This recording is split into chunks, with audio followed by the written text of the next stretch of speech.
making some attempt at gardening this year. Here's some radishes that I planted about 2 months ago.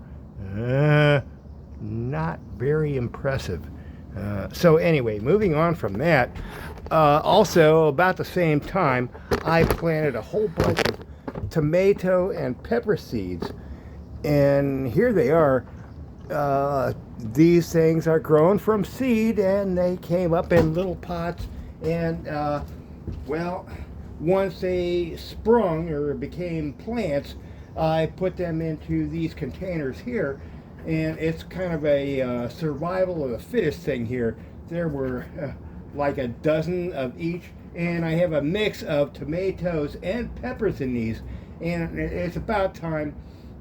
These things will never, none of these will ever do well left alone like this, so I need to transplant them. And what I'm transplanting them into here is soil from recovered from around the house here, where for years I only had some branches and leaves, and the ground was covered. So this is some very rich soil.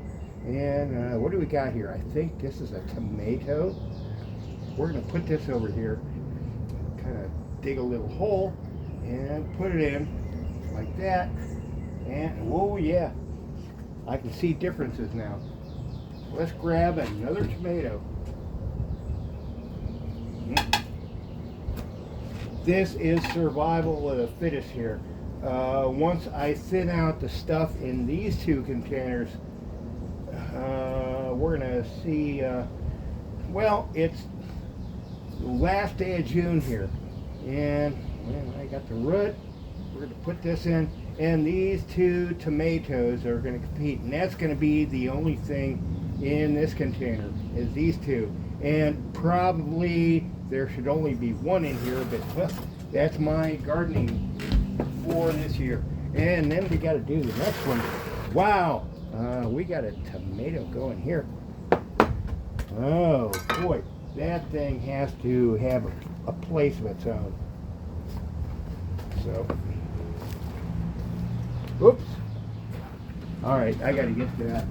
Sorry. Went over the edge. Golly, where'd it go? Here it is. Oh my. The choicest plant I got. I threw it over the edge. Right. But we got it back. And there is some kind of something else trying to grow next to it. Let's get rid of that. Survival of the fittest here. We want I put this stuff in a couple months ago, and my gardening efforts have been almost next to zero, and just seeing what I can get out of it. And well, I got a yellow leaf here. Let's just pluck that off now. That's not going anywhere. Leave that alone. One more. We're going after tomatoes. All right, so the idea here, I've gone on probably too long already. I'm going to transplant this tomato into here and then thin out what is left in here, and I'm going to have at least one container with peppers in it. And well, I'm doing some gardening this year, so there's that.